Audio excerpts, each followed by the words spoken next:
Ricardo, como é que você consegue dar o significado hoje para a palavra fracasso? Se você olhar como Ricardo da Hamper ou como Ricardo Corrêa? Boa, hein, cara? Pegou pesado aí no começo, mas vamos lá, vamos tentar separar. Sucesso ou fracasso para o Ricardo da Hamper vai estar muito ligado aos KPIs de negócio ali, taxa de crescimento, de certa forma a felicidade do time, das pessoas que trabalham comigo, dos clientes pelo qual a gente serve. Eu acho que tudo isso compõe ali o referencial de sucesso ou fracasso.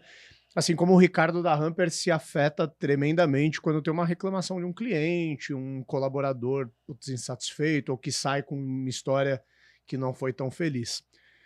Agora, sucesso para o Ricardo Correia é conseguir ter em alguma medida esse sucesso empresarial de uma forma que isso me recompense na minha jornada, para eu ter uma qualidade de vida boa para mim, para minha família, mas que me possibilite ter uma vida mais equilibrada. Eu, Uhum. durante muito tempo, deixei o Ricardo da Hamper reinar na minha vida. E o sucesso do negócio era a única medida de sucesso que eu tinha na minha vida. Hoje, a medida de sucesso do Ricardo Correa é ter a Hamper indo bem, mas ter os meus filhos indo bem e bem encaminhados, com tempo de qualidade para eles, ter a minha relação com a minha esposa bem e tempo de qualidade dedicado a nós, a minha conexão com Deus estar bem, minha conexão nos esportes, e aí entra jiu-jitsu, musculação, eu estar fisicamente bem, com a saúde em dia, é uma série de outras coisas que compõem. Sim, é. Eu acho que a pergunta, né, eu fiz, Ricardo, muito mais nessa mistura que eu acho que é um pouco que a gente vai trabalhar aqui, né, no episódio, né, sobre essa mistura muitas vezes que existe do empreendedor com o empreendimento, né? Uhum. E aí o quanto que isso afeta até mesmo quando a gente se olha no espelho, né? Talvez na minha história, né, eu também fui durante muito tempo o César da MC1, né? Só depois que eu saí da MC1 que eu virei de novo o César Bertini, né? Eu posso dizer que eu acho que hoje, para 99%, tirando as pessoas que moram na mesma casa que eu, para todas as outras, eu sou o Ricardo da Hamper. É.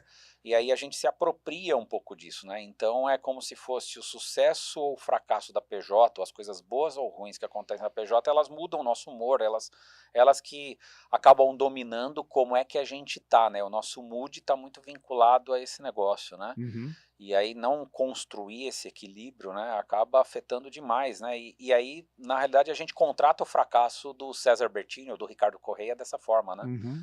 Então, acho que é um pouco do que a gente precisa refletir, né? E é um pouco da reflexão que a gente quer trazer para empreendedores que, desde a pandemia, né, assim, a gente passou esse período da pandemia que todo mundo ficou assustado, depois veio aquele boom, um monte de gente ganhou dinheiro com um boom de investimentos, e aí a gente está ainda num longo inverno, né, com talvez aí alguns indícios de que vai começar a melhorar alguma coisa, mas ainda com Mas os sinais, indícios de começar a melhorar já tem uns 2 anos que é, estão mas prometendo aí, né? ainda não tá legal, né?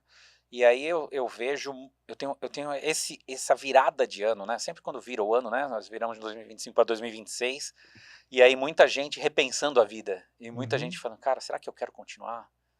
E aí o empreendedor, pô, acho que chegou a hora de eu vender a empresa está em cacos e ele quer se desfazer, porque ele está cansado, ele Uhum. não aguenta mais aquele negócio, né? E aí ele não consegue olhar em perspectiva, né, o quanto que ele ter vivido tudo que ele viveu até agora pode ser justamente o combustível para um ciclo de mais sucesso, Uhum. né? E talvez ele está avaliando só os fracassos e ele quer resetar. E talvez ele não consiga resetar, né? E aí essa mistura está causando muita crise, né? Tem gente com crise, assim, eu tenho empreendedores que eu falo, né, de vários tipos de empresa, pessoas que me procuram para mentoria, que vêm um pouco nessa pegada de, cara, até crise em casamento, crise com filhos, crise com família, com amigos, né? Uhum. Ou seja, a vida pessoal detonada por conta dessa percepção de que a empresa não está indo bem, Perfeito. né? Então isso é E, um e, e, problema e e complexo, né? você vê que nem sempre é quando a empresa não está indo bem.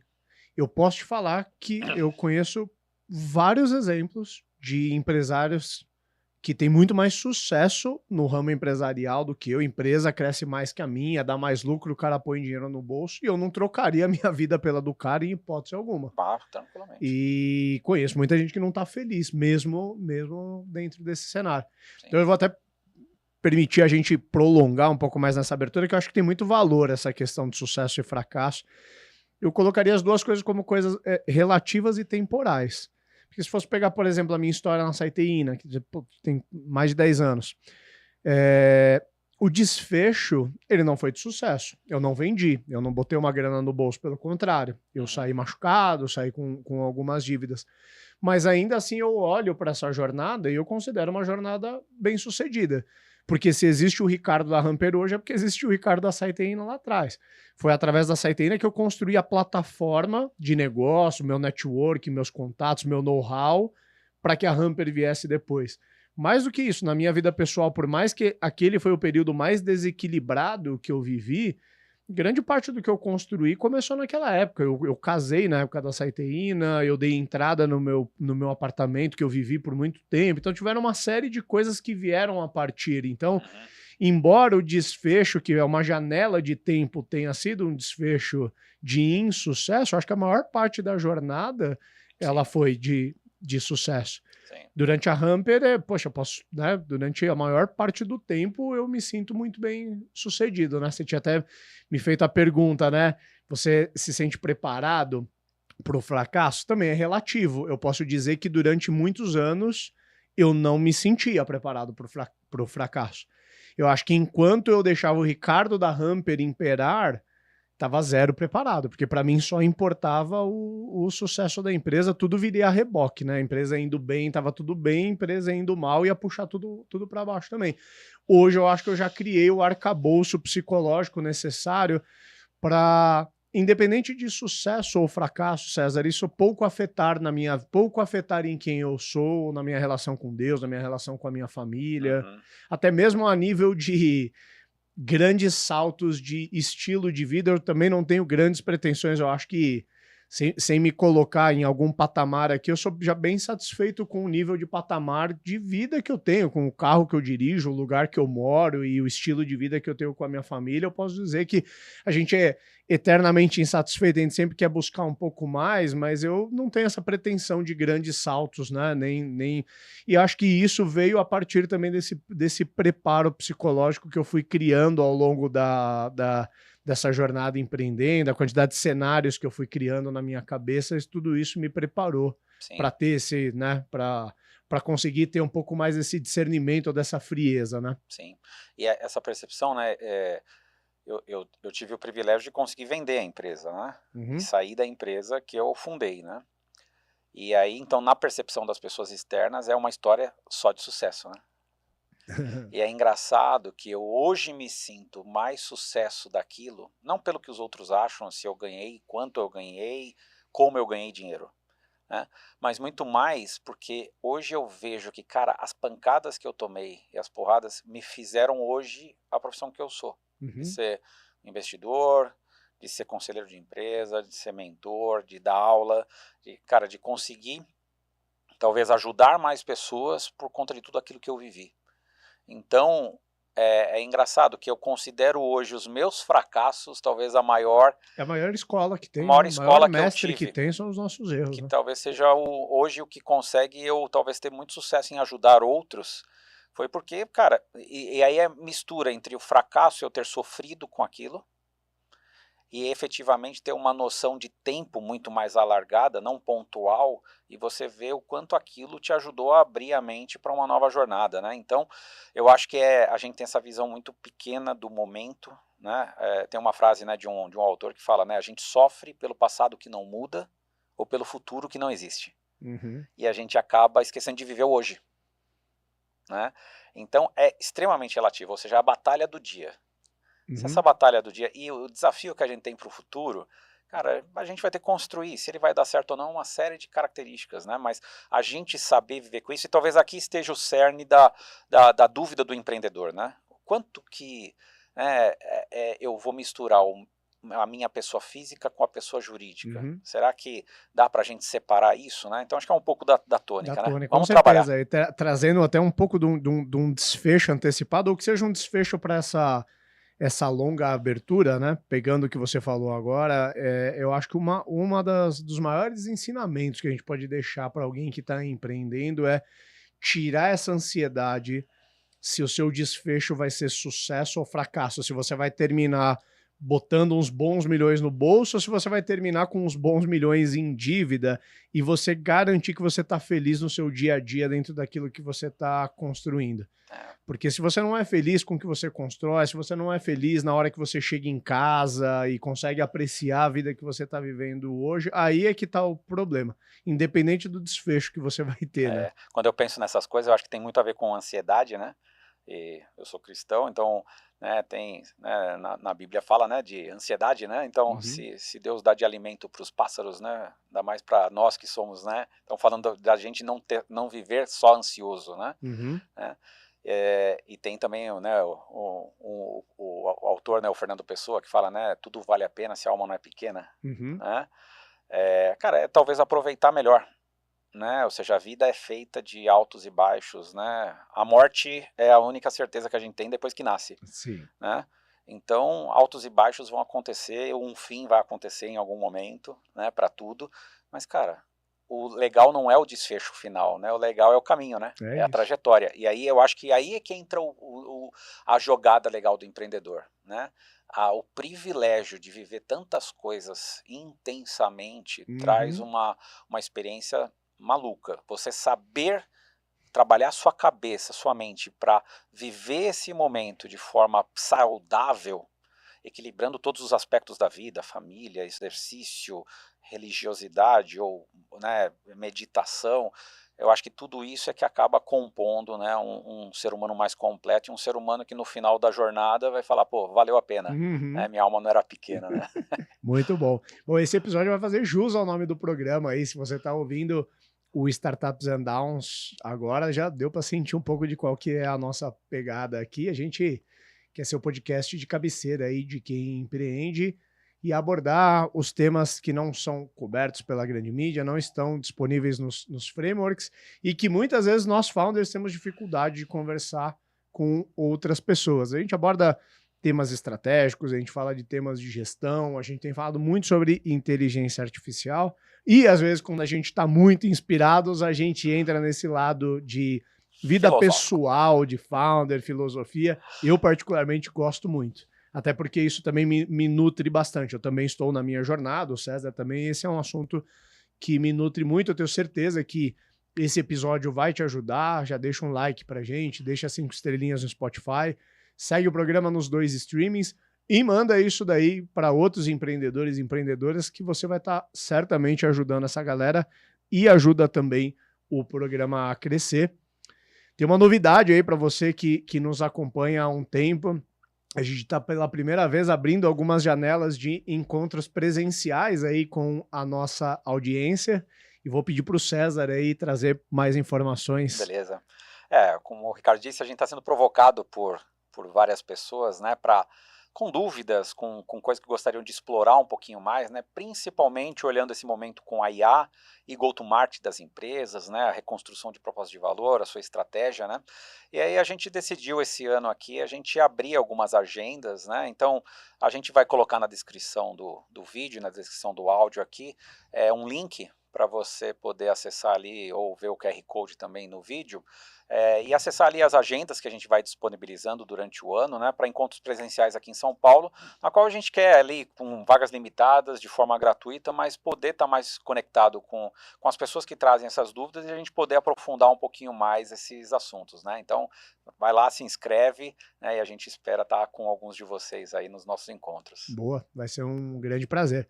E aí, caindo para dentro do episódio, eu queria muito que a gente conseguisse dar uma tônica, que a gente falasse do tema, mas sempre temperando com vivências nossas, né? Eu tô na jornada há 13 para 14 anos, mais ou menos, que eu empreendo, você pelo menos 10 anos na minha frente aí, né? Eu acho que a gente já viveu muitos altos e baixos, Mas a gente tem um momento particular de cada um de nós que foi o fundo do poço, assim, né? Uhum. Que eu acho que a gente já documentou, inclusive no programa, inclusive se esse episódio te tocar, se você quiser aprofundar, a gente não vai dar tanta visibilidade para essas histórias e sim para tentar depois desdobrar mais esse desafio psicológico do founder aqui. Então a gente vai pincelar essas histórias, mas se você tiver curiosidade, dá uma procurada, talvez no começo de 2024 estão esses episódios onde a gente Eu contou. acho que entre o episódio 20 e 40 foi a primeira vez que eu falei do meu burnout. Alguma coisa lá no Sim. começo e depois a gente voltou a falar, né? Quando a gente começou a trazer entrevistados no programa, as primeiras entrevistas fui eu te Isso, entrevistando, você também. contou a sua história, depois você me entrevistou. Isso. E a Foi gente no começo aprofundou, das né? gravações no estúdio. Isso, então começo de 2024. Isso, daí Episódio 100. por volta do episódio 100, 100 a perfeito. 120, mais ou Que é menos, né? quando a gente começou a subir os episódios no YouTube. É isso aí. Isso. Mas vamos lá, conta um pouquinho do teu caso, depois eu conto um pouco do meu. Então eu acho que para mim o meu fundo do poço foi meu burnout, né? Eu tive um burnout no melhor momento da empresa, né? Depois que a gente tinha ajustado tudo da empresa, a empresa estava voltando a crescer muito bem, estava tendo sucesso já na internacionalização, e aí o acumulado ali de 4, 5 anos de muito estresse, de muito trabalho, né? Eu lembro um episódio claro que eu tenho na minha cabeça, eu pouco lembro da minha mulher grávida do meu segundo filho, né? Em 2007, né? Que ele nasceu. Eu lembro que a gente foi para os Estados Unidos, ela grávida, mas eu não tenho lembrança direito na cabeça da minha mulher grávida, né? É um negócio para mim até hoje que é um negócio assim para mim inconcebível. Eu olho para as fotos, eu não me enxergo nas fotos, né? De tanto que eu estava trabalhando tão assim, cara, eu era o César da MC1, não era o César Bertini ali, né? E ali, cara, isso é engraçado que só depois, quando a empresa estava no melhor momento, é que eu não sei se aí eu relaxei, o César da MC1 relaxou, e aí o César Bertini gritou, né? Que falou, cara, não dá mais assim, né? Não dá. E aí, mas para mim foi uma virada importante. Eu acho que muito do que eu sou hoje, né, quem viveu comigo na MC1 antes do meu burnout, e se as pessoas hoje não me reconhecem, né? Porque todo mundo acha que o César é mozinho, o César é mó calmo e tal. Pergunta pra quem trabalhou comigo se o César é Qual que calmo, era se o seu César é apelido na zen. MC1? Eu era O Joselito? o E o, Joselito, e o o Comodoro lá, qual que era? Cômodos, O o Cômodos, Cômodos. Cômodos, né? Os caras falavam, ou matava. Eu era meio terrível, né? Eu era meio duro com as pessoas, não, né? E duro comigo mesmo, né? Tanto que a minha percepção que eu falei, né, de sucesso que eu tive da minha jornada só foram depois de eu ter saído da MC1. Porque, eu crescia 30%, eu achava que podia ter crescido 50%, eu crescia 40%, eu achava que podia ter crescido 60%. Eu não conseguia, né, celebrar, não conseguia. Para mim era sempre uma jornada de fracasso. Né? Para mim era sempre uma jornada, sempre estava faltando alguma coisa. E é uma coisa que eu luto até hoje, porque se os meus filhos, então meu filho tira 9,5, eu pergunto, mas por que não tirou 10? Que faltou só meio para 10. Em vez de celebrar, porra, ele tirou 9,5, né? Então é uma luta constante que eu vivo, que é um pouco do que eu, infelizmente, criei para mim, né? Sim. Então essa mistura, né? Ou seja, essa questão do que é sucesso, do que é fracasso, eu só fui entender hoje como, cara, as histórias que eu vivi, que eu julguei como fracasso, ou como eu interpretei errado determinados momentos, hoje faz uma diferença enorme para um monte de empreendedor que eu consigo ajudar e transformar a vida do cara talvez um pouquinho melhor do que eu tive, né? E aí é o ápice que eu tenho do sucesso. Eu falo, cara, foi muito legal o que eu vivi.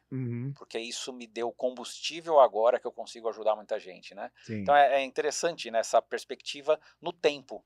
Eu só tive essa perspectiva, em vez de eu ficar só focado, tentando julgar se eu estava num momento de sucesso ou fracasso ali pontual no que eu estava vivendo, olhar em perspectiva hoje num tempo mais alargado, ver, cara, como valeu a pena, né? E acho que essa autocobrança do nunca tá bom, acho que 11 a cada 10 Pô, empreendedores que estão nos ouvindo aqui vão se reconhecer total. sim. Agora, eu lembro que quando você contou a história do burnout, para mim o que mais marcou, que culminou, foi aquela história do desequilíbrio, né? Você separando a sua vida em esferas. Sim. E se Porque você... quando eu fiquei mal, a primeira coisa que, né, então eu tive 3 profissionais, né, que me ajudaram, né, uma terapeuta, né, um psiquiatra e o meu coaching, né. Então meu coach me ensinou a técnica de como eu transformava aquilo num processo de transformação do César, precisava ser um novo César, um gestor de verdade, né? A minha terapeuta ensinando, cara, que existia o César Bertini, Ok. né?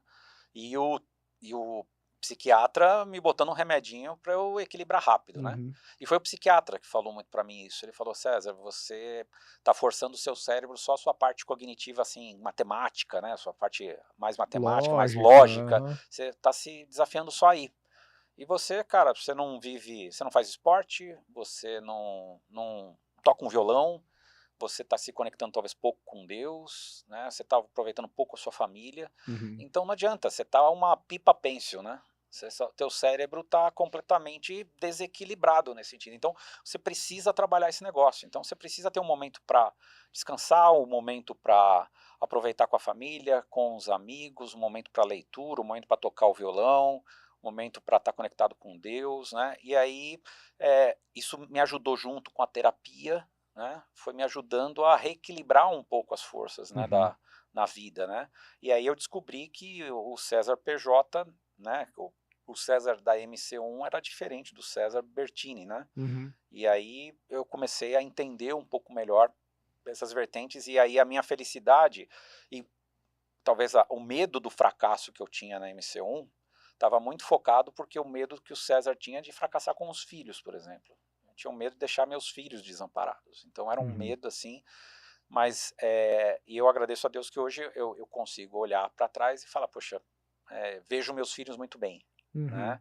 Então, para mim, essa é a maior felicidade, né? Ou seja, então, hoje o meu critério de sucesso, foi um pouco que você falou da família, né? É a minha família, Uhum. né? Ou seja, é minha mulher, meus filhos, ou seja, minha mãe, minhas irmãs, meus cunhados, meus sobrinhos, ou seja, é um pouco desse núcleo que é um pouco da felicidade, né? Ou seja, Uhum. do sucesso, né? Eu falo, cara, Deus tem sido muito bom com a gente, né? Então Uhum. tem abençoado muito a gente. Eu acho que eu só colhi bons frutos nesse período, né? Então é muito mais, ou seja, a história do PJ, ela só foi uma forma de construir essa outra história, que é a história de maior sucesso, Uhum. né? Uhum. Boa. E eu me reconheço em muita coisa que você falou e também vivi ali. O meu caso não foi um burnout, ou pelo menos não foi nada diagnosticado, embora eu senti claramente que eu vivi um vale emocional muito grande nessa época, né? Quando eu era o Ricardo da Saiteína, né? E o Ricardo da Saiteína, cara, era um jovem que conhecia muito de marketing digital e porque tinha esse conhecimento, me joguei para empreender. Eu fui descobrir que me faltavam várias outras coisas, como, por exemplo, eu não sabia tocar um negócio, eu não sabia gerir um time, e eu tentava resolver tudo no esforço, na força bruta, e assim como você, eu me desequilibrei muito, né? Eu coloquei all-in no trabalho, eu comecei a trabalhar muitas horas, saía de casa 5 horas da manhã, voltava 10 horas da noite todo dia, e percebi que eu tenho um gatilho, que é uma coisa que eu tenho que vigiar até hoje, que quando as coisas elas começam a ir mal, eu tendo a compensar no excesso de esforço. E eu me peguei, assim, longe de mim já ter resolvido todos os meus problemas, porque a história que eu vou contar aqui já ficou no passado, tem quase 10 anos, mas até hoje, se eu não me vigiar, eu posso dizer que por volta do entre o terceiro e o quarto trimestre do ano passado, a gente estava vivendo uma fase de mudanças, uma fase difícil ali, não, me desafiando como CEO da Hamper, e eu me peguei durante uns 2 ou 3 meses trabalhando de domingo a domingo, cara. E não tava fazendo isso para mostrar para ninguém, mas era um escape meu de querer dizer assim: se as coisas não derem certo, eu não vou poder me culpar Por aqui falta de de não esforço. foi por falta de esforço, sabe? Só que fazendo isso por um tempo, você vai naturalmente percebendo que você tá ficando cada vez mais opaco, né? O meu humor foi indo pro vinagre, minha disposição, foi ficando uma pessoa menos agradável até para mim mesmo, né? Então, Uhum. hoje, com o nível de consciência que eu já tenho, eu consigo enxergar que eu estou vivendo essa janela. Na época da Saiteína, eu só ia, eu entrava, cara, de cabeça. E eu vivi uma um início muito bom de empresa, porque eu realmente acertei numa proposta de valor boa, que era geração de demanda na época. Isso, se hoje isso é um tema em alta, 15 anos atrás, era muito, muito bom operar com isso. Vendia para um mercado próspero, que era a TI, mas eu não era um bom gestor, então eu não fazia as coisas de forma escalável, era muito eu no cliente, era a minha arte ali, e isso foi muito bem até a gente ter 10, 20 clientes recorrentes. Quando a gente começou a ter 30, 40, a coisa ela começou a degringolar, e era meu nome que estava em tudo, era a minha credibilidade que eu emprestava para fechar negócio, eu descontava isso tudo na equipe, eu consigo me visualizar muito, né? Quando você fala assim, a galera hoje que te encontra e te reconhece como eu já te conheci, o César Bertini pós-MC1 Paz é e muito amor. diferente, mais paz e amor. Cara, o Ricardo da SciTI, eu tenho certeza que tiveram pessoas que trabalharam comigo naquela época que não tiveram prazer nenhum em ter trabalhado. Também não tenho problema em assumir, porque na época eu não estava feliz comigo mesmo, né? Então eu vivi essa questão do desequilíbrio que você falou, e cedo, com menos de 30 anos, eu me sentia mal naturalmente, fui fazer um diagnóstico lá e já estava com uma cacetada de coisas desalinhadas que ouvi de um médico e ouvi de amigos próximos de assim, cara, no ritmo que você vai, você não chega nos 35 anos. E aí eu comecei a tomar algumas consciências, mas o negócio acabou ficando pelo caminho, né? Esses meus erros, mais os erros do... O Ricardo Corrêa sobreviveu bem, o Ricardo da SciTina não, porque a SciTina deixou de existir. Foi um débito tão grande que em algum momento fez mais sentido eu reavaliar se o meu percurso era persistir com aquilo. Nessa época, a Hamper já era um embrião, mas muito diferente do que muita gente pensa, né? Que a história é bonita, eu tô prestando serviço, crio aqui um produto, vira um spin-off, vendo outra operação. No meu caso foi, eu criei um bot salva-vida chamado Hamper, lancei ele no mar e pulei e deixei essa, né? Fui encerrando a SciTI aos poucos, mas não foi uma história de encerramento feliz, porque eu não tinha caixa e eu tive que fazer rescisões, eu tive que rescindir contratos e antes de a coisa voltar a melhorar, quando a Hamper começou a despontar, eu passei ali 1 ano ou 2 de um vale financeiro e emocional bastante grande, que foi difícil viver enquanto eu estava no momento, mas que eu devo muitas das coisas que eu aprendi. Eu acho que se teve uma coisa que eu sou grato àquela época foi que eu não tive período sabático, eu não tive momento para descansar, mas eu aproveitei esse momento de fundo do poço e eu consegui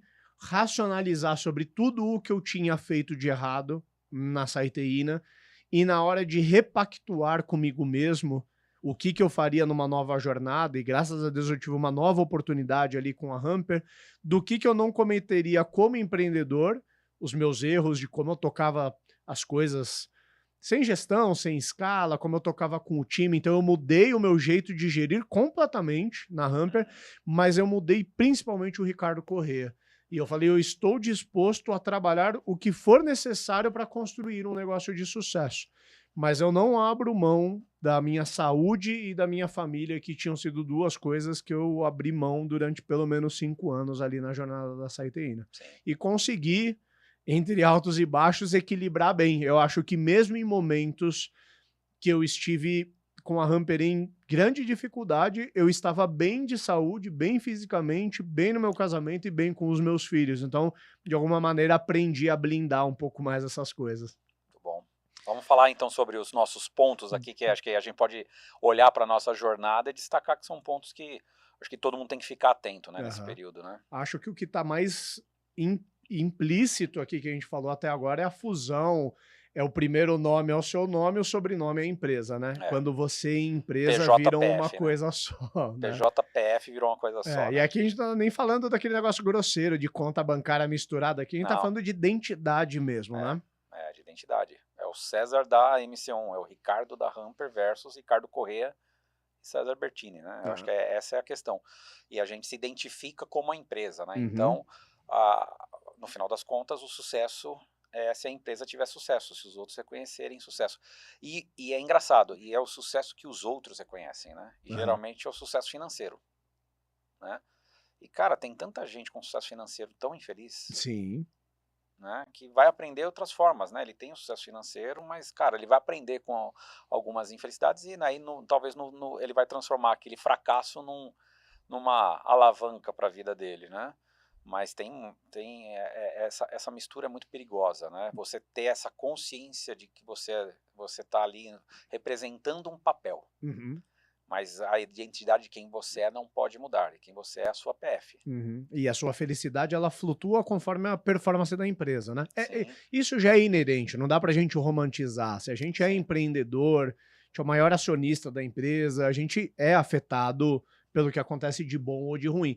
Mas isso não pode pautar a nossa vida por Sim, completo, sim, né? com certeza. A ponto de, quando a gente vive essa simbiose, posso dizer por mim, quando o Ricardo da Hamper imperava mais na minha vida, numa hipótese assim, tira a Hamper do futuro do Ricardo, eu falo, não sei o que, que eu sou depois desse negócio aqui, cara, Sim, porque eu sou a empresa hoje, né? sim, sim. E eu acho que aí ele também conecta, né, Ricardo, com é, talvez a expectativa que você coloca, né? Eu gosto bastante de falar sobre isso, né? Eu acho que a gente está vivendo um momento que todo mundo, quando empreende, sonha em alguma coisa. Aí puxando Uhum, um segundo ponto aqui que pode ser fracasso ou sucesso, né? A gente a gente sonha com uma empresa, né, com a PJ, cara, arrebentando, sendo reconhecida por todo mundo, ganhando dinheiro, comprando estabilidade, podendo estar com a parte financeira resolvida. Então você sonha com todas essas características. uhum, O empreendedor tem muito desse sonho, né? Ele quer transformar um mercado, mas ele quer o retorno que isso vai trazer, perfeito. né? E aí a questão que acontece é que, cara, não é uma jornada linear. E é uma jornada que, além de não ser linear, então ela é de altos e baixos constantes, ela não é para todo mundo chegar nesse destino final, que é um cheque assinado e ganhar dinheiro e tal, e poder dar palestra depois do seu sucesso com a sua empresa e tal, e você fala, poxa, minha ideia era tão boa, e aí começam os sentimentos ruins, né, até de inveja com outros que conseguiram e tal. A gente lida com esses sentimentos, é o que o empreendedor vai viver, né? É, mas aí é a questão da paixão pelo sonho. Talvez o sentimento de fracasso ou sucesso ele está muito vinculado ao quanto a gente se apaixona pelo sonho que a gente teve, Uhum, né? Então eu acho que muito empreendedor ele tem esse sonho e aí, cara, quando esse negócio não acontece é como se fosse assim, cara, é o fim do mundo. uhum. Né? Como é que eu pude desperdiçar tanto tempo da minha vida nesse negócio, não deu certo e tal, e aí talvez eu sou um fracassado, é melhor eu não empreender mais, é melhor eu fazer outra coisa da minha vida, não nasci para isso e tal, ó vida, ó azar. E aí começa a se questionar pessoalmente sobre toda essa situação, porque você se apaixonou por um sonho e, cara, talvez o erro foi esse, Uhum. né?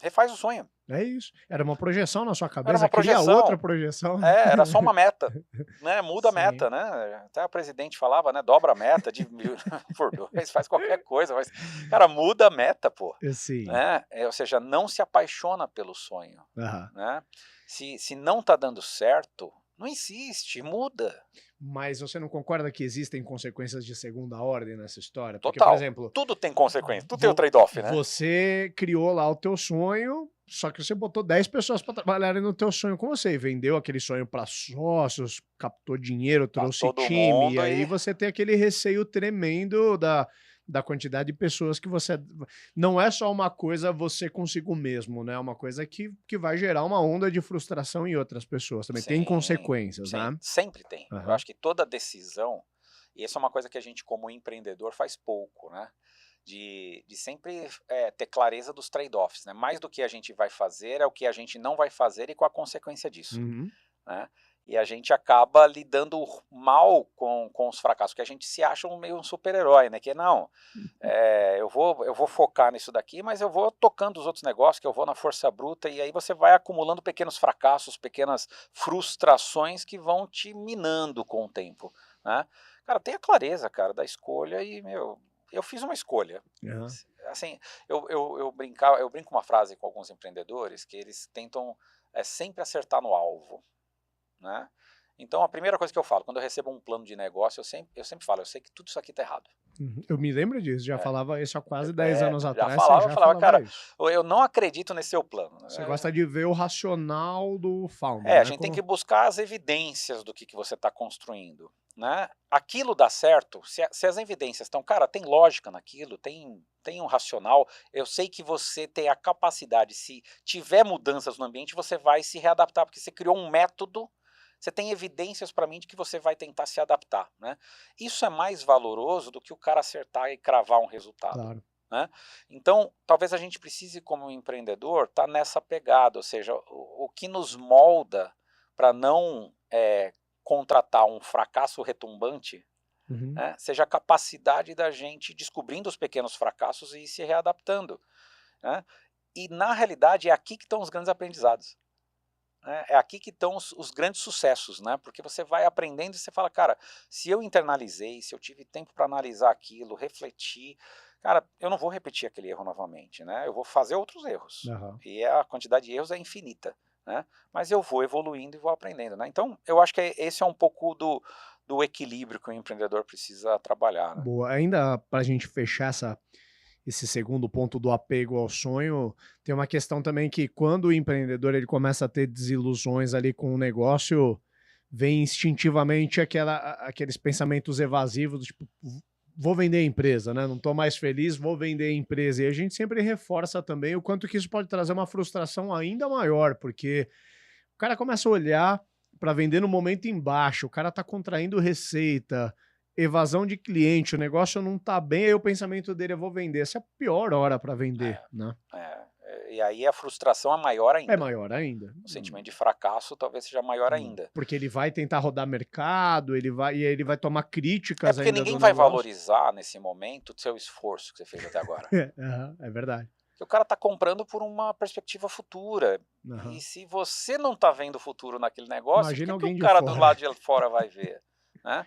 Então você precisa ter muita frieza nesse momento, né? E é o que eu mais vivi nesse período agora do final do ano, Ricardo, tentando ajudar empreendedores a quase que voltar ao seu primeiro amor. Sabe? Eu falo que o primeiro amor é aquele negócio que te levou a empreender. Eu fazia essa pergunta para quem vinha questionar para mim, eu falava, cara, tenta lembrar. O que foi aquele amor? O que te levou a empreender, cara? O que te Uhum, levou, vai, vamos fazer a terapia com o Ricardo. O que te levou a sair dessa Saiteína e criar a Hamper, cara? Tenta lembrar daquilo, né? uhum, Quase fazer uma regressão, né? O aham, que foi? Cara, e aí você fala, cara, você tem que achar esse amor de novo. sim. Porque aquele é o combustível que te levou. Né? Você tinha menos grana do que você tem hoje. Uhum, uhum. Você tinha Tinha menos conhecimento, você tinha menos menos tudo. tudo, cara. Uhum, Entendeu? E hoje você tem uma empresa com as suas dificuldades, mas ela existe. Ela está uhum, montada. Cara, o que a gente precisa fazer? Você tem todas as ferramentas para fazer esse negócio acontecer. uhum. Então, cara, renova seus votos. Entendeu? É a bodas de prata. Entendeu? Sim. Renova seus votos, cara. Né? Reafirma, pensa. É como se você estivesse discutindo com aquele cara que está sofrendo pelo passado que não muda e pelo futuro que não existe. Uhum, Coloca você, que está vivendo hoje, com esses outros dois caras, o do passado e o do futuro, na mesa, bate uma bronca com eles e decide o caminho que você quer, mas viva o hoje. uhum, Viva o hoje, cara. Estrutura, você tem melhores condições hoje do que você tinha ontem. uhum, Né? uhum. Boa. Iria falar de uma terceira problemática que a gente já falou dele, você falou da consequência, mas eu queria trazer de outros aspectos que é o desequilíbrio da vida, né? Você falou da consequência, uma vida desequilibrada por muitos anos, colocando all-in no trabalho, a consequência foi um burnout. Uhum. Mas eu quero pegar antes da consequência, que é o tom nobre que a gente dá, e eu tenho certeza que o César da MC1 pré-burnout tinha aquele negócio assim, cara, se eu estou indo trabalhar de domingo a domingo é porque eu estou numa missão muito nobre, né? Tem aquele negócio assim, os meus filhos eles podem não saber o meu nome, mas eu estou fazendo isso por eles, né? Que eu estou construindo né, um ativo para eles, eles estudam em escolas boas porque eu consigo prover, né? A gente é criativo na hora de dar uma nobreza, né? Para criar esse valor moral daquilo. E é muito do homem isso, né? Não quero parecer machista no comentário aqui, mas é muito do homem também querer pôr essa capa do super-herói, do provedor e falar, vou resolver tudo e vou colocar 15 horas por dia de trabalho aqui e aceitar esse desequilíbrio, né? Sim, sim. E esse desequilíbrio, né, Ricardo, quando você tá vivendo, né, como eu vivi, né, esse desequilíbrio de não saber dosar as horas das coisas, o esforço, né, nas coisas, cara, tem um custo brutal, assim, na mente, na nossa mente, né, a gente não Que nunca percebe, descansa, né? porque a gente justifica, porque, cara, e aí eu justificava, é interessante, eu roubava o tempo dos meus filhos justificando que eu estava fazendo isso por Por eles. eles. É isso. Enquanto que os meus filhos queriam era meu tempo só. Sim. Eles não queriam meu dinheiro. É, sim. Nunca quiseram meu dinheiro. Né? Eles só queriam meu tempo, minha presença. Né? Quando eles estão falando comigo, eu não estava ali viajando, pensando no trabalho e como eu fazia, Uhum. né. Então eu acho que é esse o ponto, ou seja, esse desequilíbrio vai gerando esse negócio, e aí é um círculo, assim, destrutivo, Uhum. Uhum. porque aí eu era cobrado disso, pela minha esposa, pelos meus filhos, me sentia cada vez mal, Uhum. mas eu continuava fazendo, É. Eu né. tive fases de até evitar estar em casa para não tomar cobrança disso. Já falo, pô, se eu tô em casa, eu já me culpo de descansar. Aí, se eu tô em casa, vem a cobrança da ausência que eu tenho de casa. Soma-se isso, que eu me acho sempre muito mais útil no trabalho. Porra, minha vontade por muito tempo é se eu vou botar um colchão de ar aqui no escritório, eu nem volto para casa mais. Sim, sim, é isso mesmo, é isso mesmo. Então, eu acho que se você tá, né, se você é um empreendedor que está vivendo esse negócio de, tá trabalhando demais, ou seja, esforço não é resultado, Sim.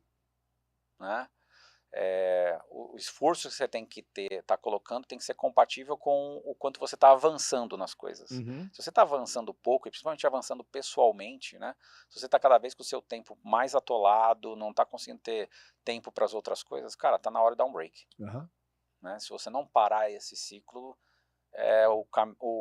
eu sei que o destino vai ser ruim, Sim, né, você vai chegar num momento muito ruim, né, sim. não chegue lá. Agora, também não dá pra romantizar, né. Se a gente chegou em algum lugar, né, e a gente é quem a gente é hoje, é porque a gente teve essas sprints de muito trabalho.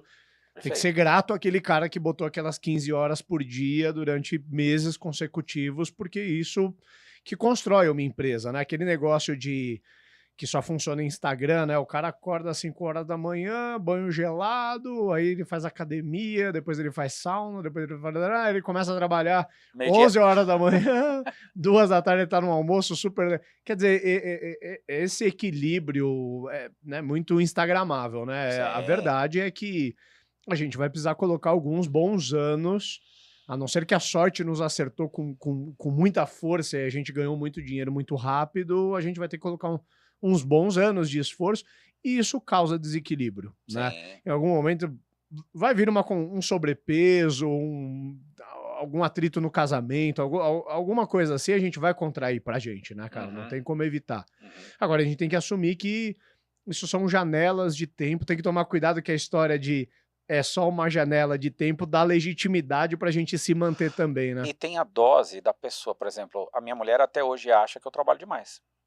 Uhum, Ela fala: "César, como é que você aguenta o ritmo que você tem? Como é que você nossa, meu, você" na verdade cada um tem o seu limite, né. uhum. Hoje eu acho que eu trabalho talvez porque eu trabalhe com o que eu amo, né, eu estou mais satisfeito com o que eu tenho, talvez porque eu não tenha outras preocupações, talvez uma preocupação financeira tão grande, ou seja, é outro momento, né. Uhum, Mas eu sempre fui um pé de boi nesse sentido. uhum. Então, para mim, eu estar descansado ou não está muito vinculado à quantidade de horas que eu trabalhei num dia. Sim. Lógico que a idade vai chegando, você vai ficando um pouco mais cansado, né, então Mas também você eu vai aprendendo a trabalhar mais é, inteligente. eu brinco assim, meu cérebro dá uma desligada às 7 horas da noite, né, Uhum, morre, né, porque uhum. eu preciso descansar, né. Mas cara, mas eu consigo ter uma produtividade agora, eu sei o jogador de futebol solteiro e casado, sabe, solteiro e casado, sempre o casado ganha do solteiro. Por quê? O solteiro fica correndo, cara, atrás da bola e vai, corre, corre, corre, eles correm porque é a saúde, né, física, né. Enquanto os casados, cara, todos barrigudo, fica fazendo a bola tocar. A bola corre, não eles, né. E aí eles vão de toque de bola em bola, vão lá e faz gol. Então, cara, é um pouco disso, ou seja, a experiência, sabe, você fazer a bola rolar melhor e Uhum, não você correr tanto, né. uhum. Mas você vai adquirindo isso, né, com o tempo, né, muitas vezes o que vale e aí por isso que eu acho que hoje um jovem que tem a oportunidade de ter um conselho, ou um comitê estratégico, ou ter um mentor, alguém que consiga tirar ele do dia a dia e fazer essas perguntas e esses questionamentos, como é que está a sua vida nesse sentido, cara, é extremamente importante. É Boa. extremamente importante, né. Uhum. Na minha época isso não estava tão institucionalizado, né, era Sim. uma formalidade, né, mas hoje, cara, é um conceito diferente. Então, cara, ter esse privilégio é uma coisa muito boa, Uhum. né, eu acho que quem puder ter, vale a pena. Total. O que linka total aqui com o quarto ponto que eu separei pra gente falar, que é isso, é a solidão inerente do cargo, né. Pensar Uhum, assim, o quanto que o César da MC1 pré-burnout era capaz de compartilhar os problemas que ele estava vivendo com o time, com conselhos, ou até mesmo em casa, né? Às vezes você pensa assim, pô, em casa, quantas vezes, César, eu pensei assim, cara, eu já tô todo contaminado de problema. Eu mal sento com a minha esposa para tomar um vinho, com ela ver um filme, eu vou falar de problema da empresa com ela, né? Eu vou abrir isso com o meu time, tô todo cagado aqui, tô com a cabeça batendo as bielas, vou abrir isso com o time, a galera, Vai aí, vazar. aí que o problema vai acontecer, o que eu tava com medo de acontecer vai se materializar. Sim. Ou seja, é inerente do nosso cargo, seja porque pessoas que andam lado a lado com a gente muitas vezes não têm o contexto e a gente não se sente à vontade, e quem tem o contexto às vezes não tá no mesmo patamar, por a gente ser ali o empreendedor, o CEO, o maior acionista, a gente tem receio, né, de compartilhar as coisas com outros sócios, etc, e parecer que tá sangrando na água ali, né? Sim, sim. É, e a gente hipervaloriza algumas coisas também, né? Ou seja, né, como se fossem segredos de Estado, né? A gente não pode compartilhar com os outros, né? Ter alguém para ser o seu ombro. Então, por exemplo, quando eu era, antes da MC1, né? Então, quando eu tive o meu provedor, eu abri ele quando eu ainda era solteiro, né? Eu estava em 96 isso, né? Eu casei em 98. Então você fala, pô, eu usava minha mãe nem entendia o que eu estava falando, né? Eu chegava da faculdade e ficava, mas cara, ela me ouvia, simplesmente isso. Falava e ela, não, pô, mas você vai conseguir e tal. Não me dava, mas Aham. era só de alguém estar ouvindo, né? Muitas vezes a gente precisa de alguém para ouvir, né? Muitas vezes a gente precisa de alguém para aconselhar mesmo. Eu preciso ter alguém para falar, cara, o que você me aconselha fazendo isso? O que está passando talvez aqui dos meus olhos que eu não estou.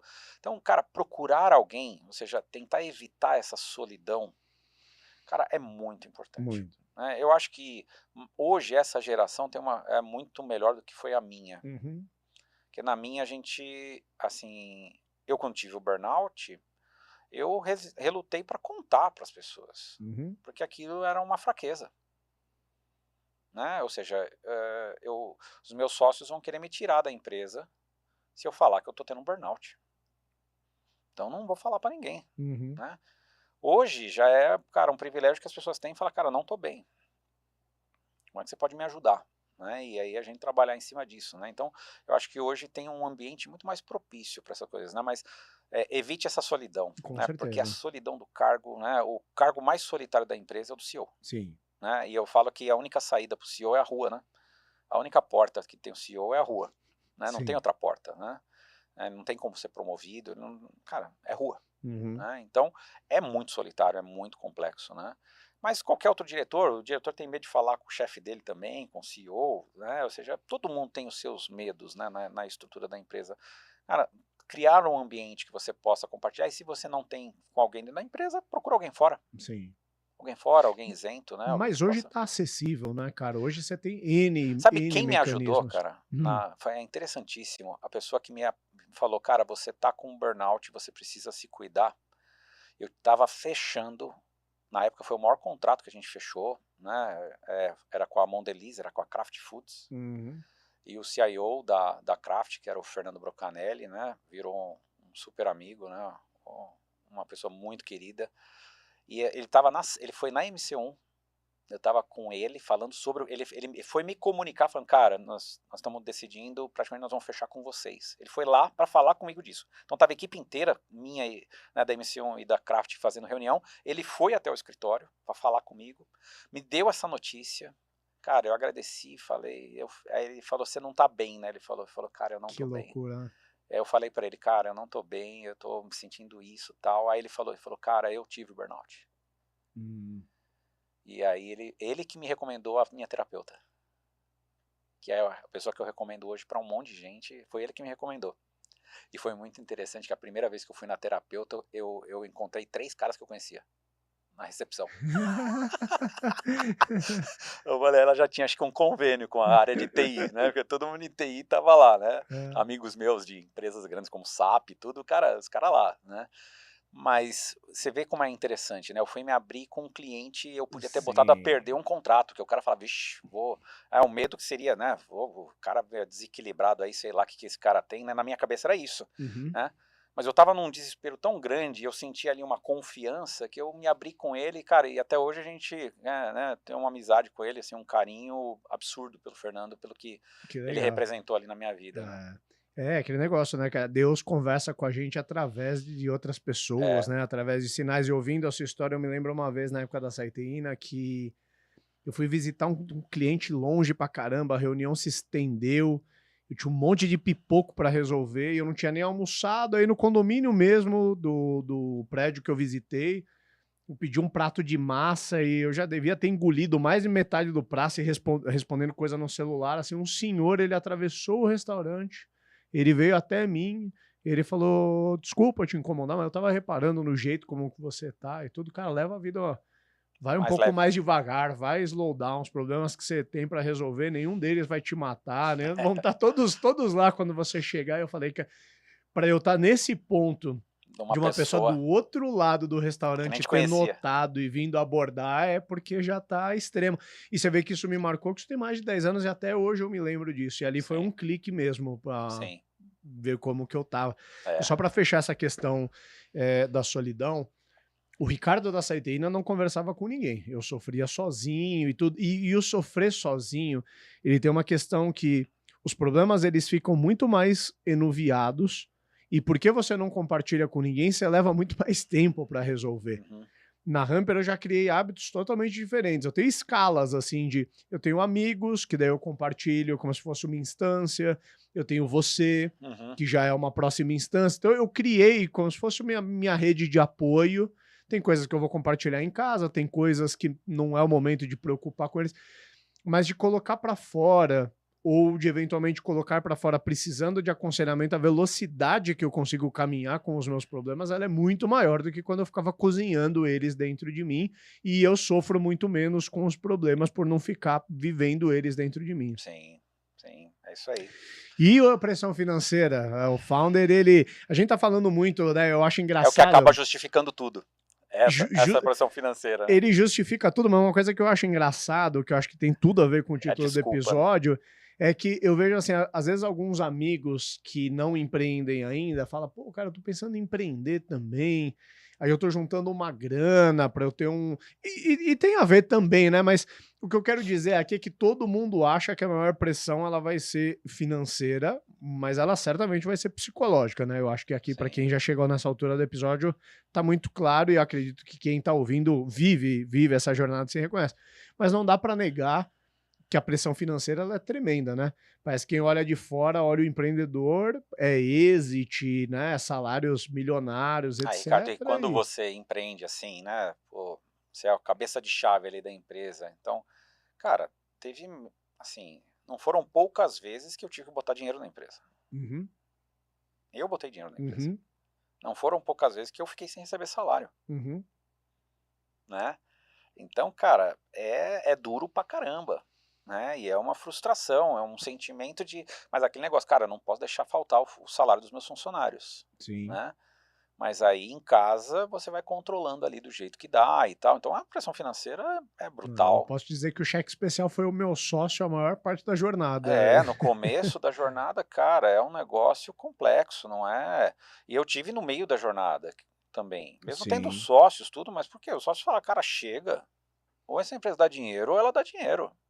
Então a Uhum. gente viveu também as nossas crises, Aham. né, e tivemos que, cara, fazer um turnaround ali absurdo na empresa, né, e Uhum. eu estava desde o início na empresa.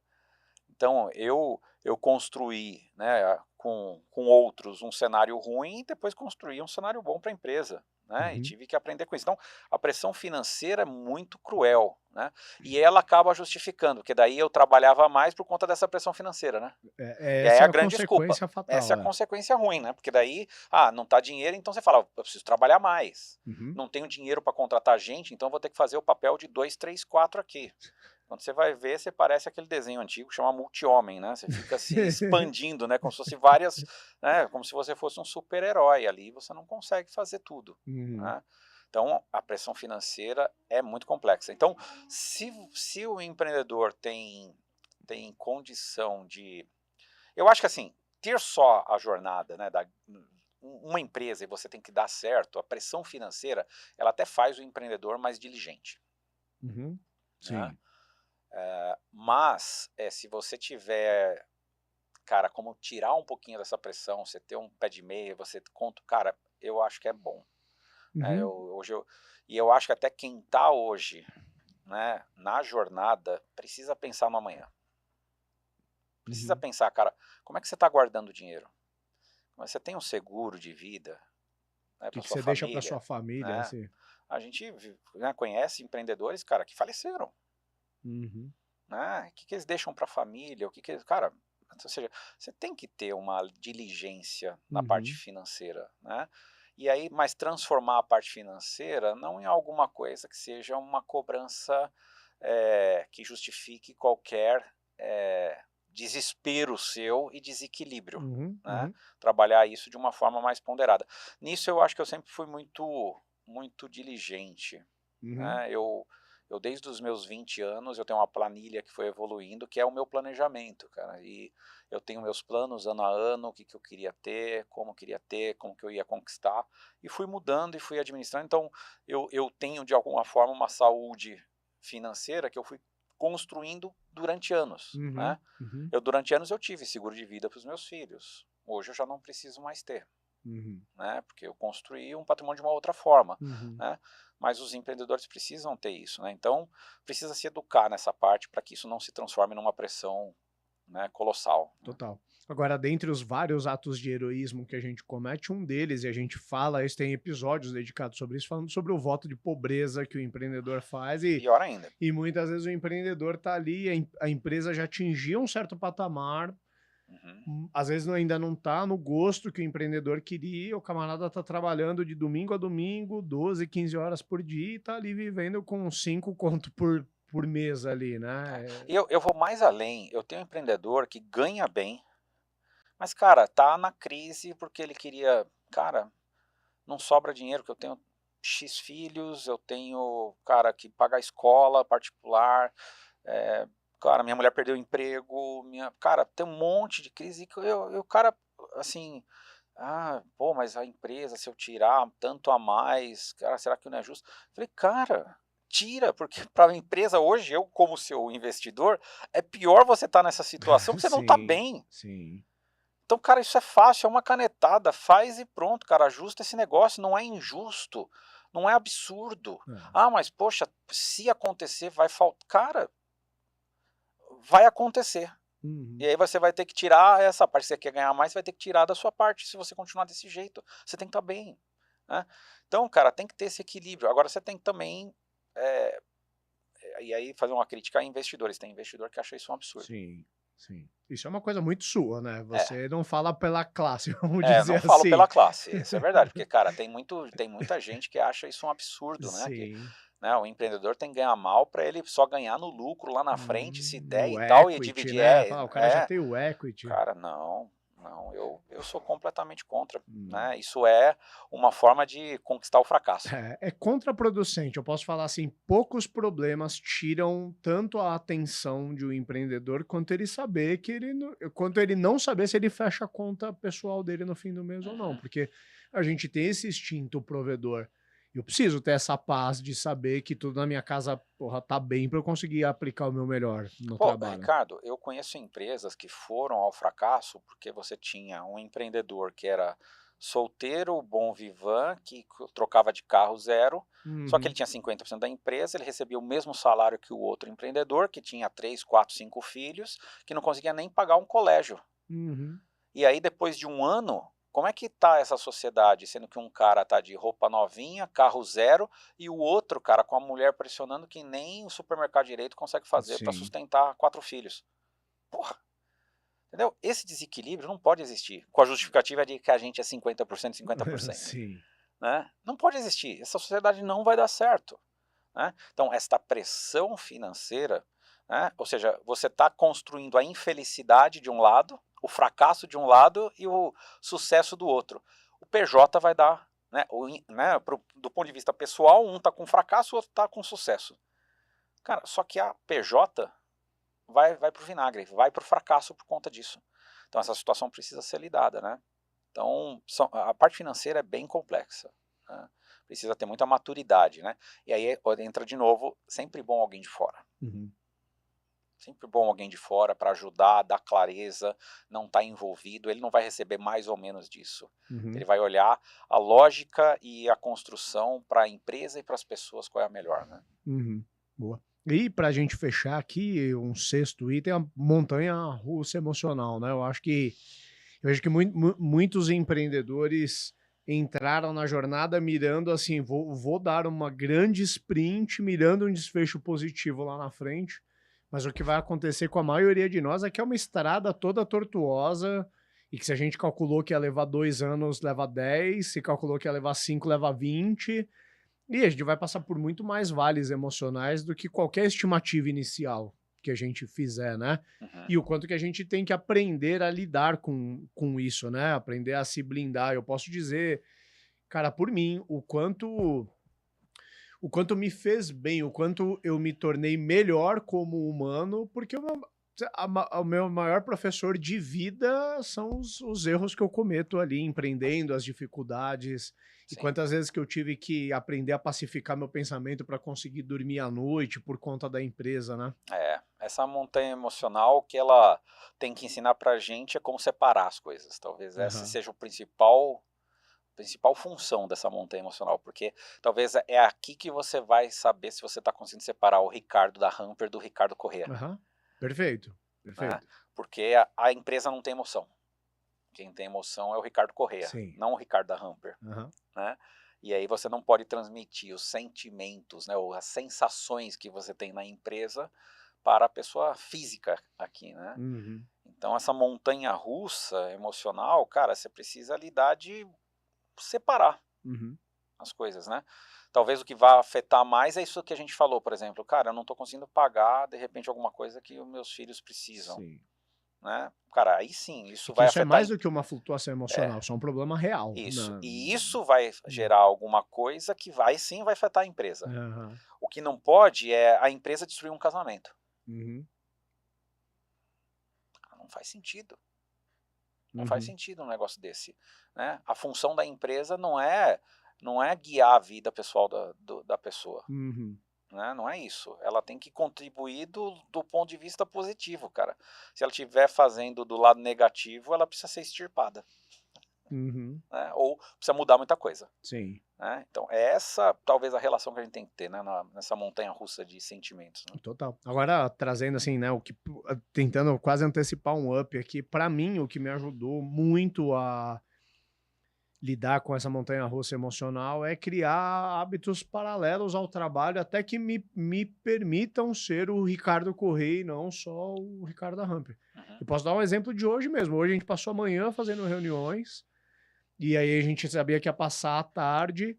Eu me inscrevi num campeonato daqui uns dias e falei, César, cara, hoje na hora do almoço eu vou dar um treino de jiu-jitsu para me preparar lá. Isso é uma coisa que me ajuda a me ancorar emocionalmente. Eu claramente consigo ter momentos, às vezes quebrando o meu dia ou depois da empresa, onde eu não sou puramente o Ricardo da Hamper.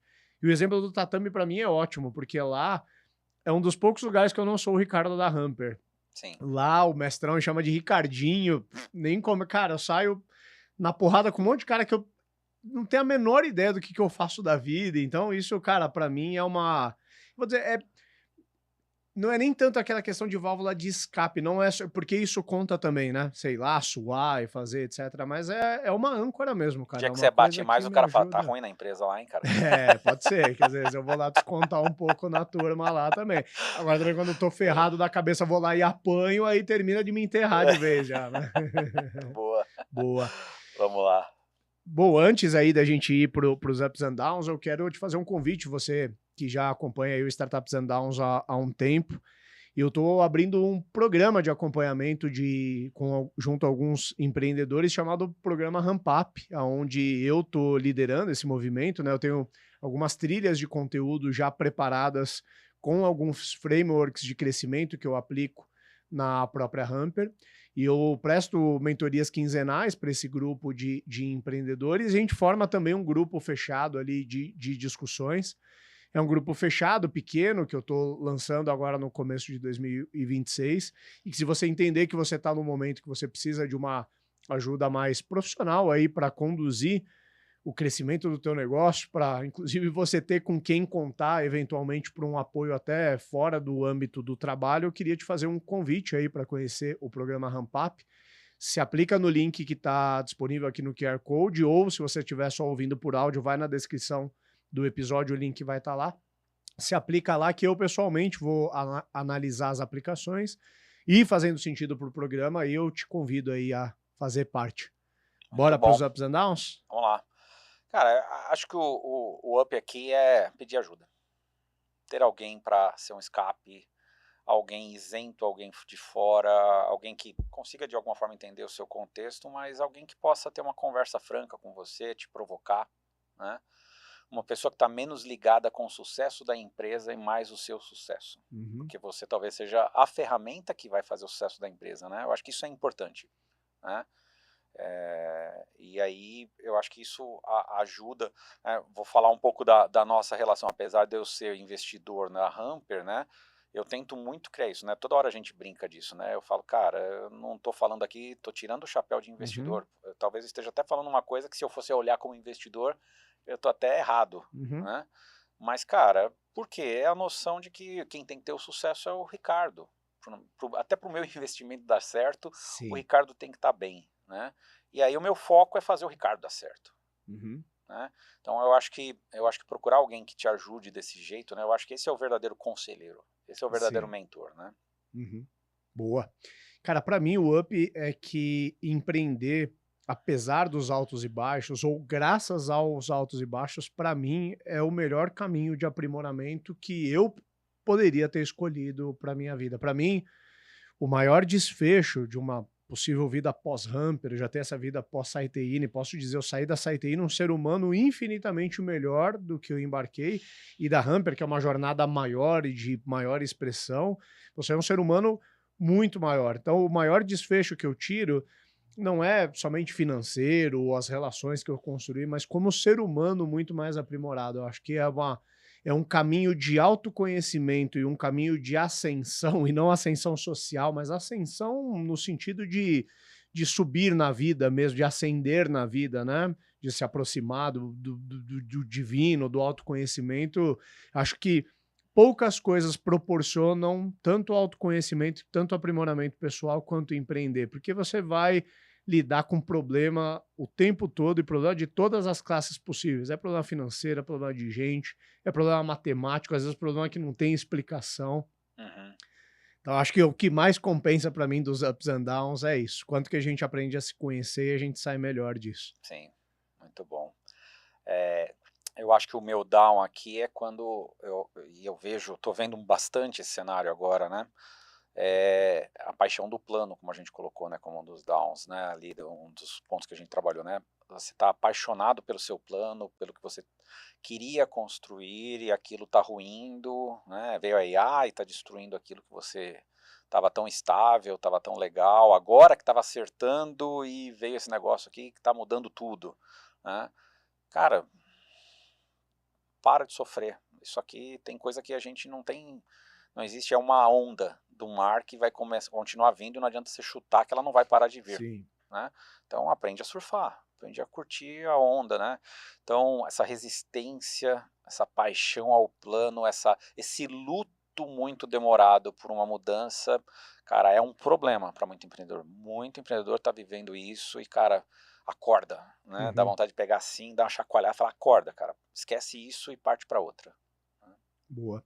O meu down, e eu não vou ser genérico aqui, eu vou falar de um down que é um down pessoal meu, que é o negócio de que quando as coisas elas começam a ir mal, querer compensar no esforço. Posso dizer que essa é a minha cachaça, sabe? O meu gatilho, minha autoproteção é querer ir por esse lado. Só que isso pode ter um caráter de nobreza, mas não tem, porque isso para mim é o princípio de entrar no meu ciclo virtuoso, que eu começo a trabalhar demais, e aí eu começo a ficar menos inteligente, menos disposto, menos bem-humorado. A reboque vem hábitos ruins, hábitos que eu já até aprendi a me livrar na minha vida. Por exemplo, eu sou um cara que bebo muito pouco, mas eventualmente quando eu entro nessa pilha de estresse eu volto a beber, e isso Uhum. foi uma coisa que eu tive que resolver na minha vida no passado. Então, normalmente é um gatilho para uma série de outras consequências ruins. Sim. Hoje eu já tenho um nível de conhecimento que não me blinda de deixar acontecer, mas antes de deixar a vida descarrilar, eu já me ligo e falo: "Opa, eu tô embarcando nessa de novo". E como eu falei, no ano passado mesmo estava acontecendo comigo, mas muito antes de eu colocar a coisa a perder, eu já consegui contornar e voltar ao normal. E eu acho que muitos founders podem ter esse ou outro hábito gatilho, que é uma consequência para descarrilhar uma série de coisas. É uma sabedoria a gente conseguir identificar isso, e não vai garantir que a gente evite ir parar naquele lugar, mas que a gente freie, pelo menos, quando acontecer. Sim. Muito bom. Boa. Fechou. Fechou. Até o próximo. Valeu. Valeu.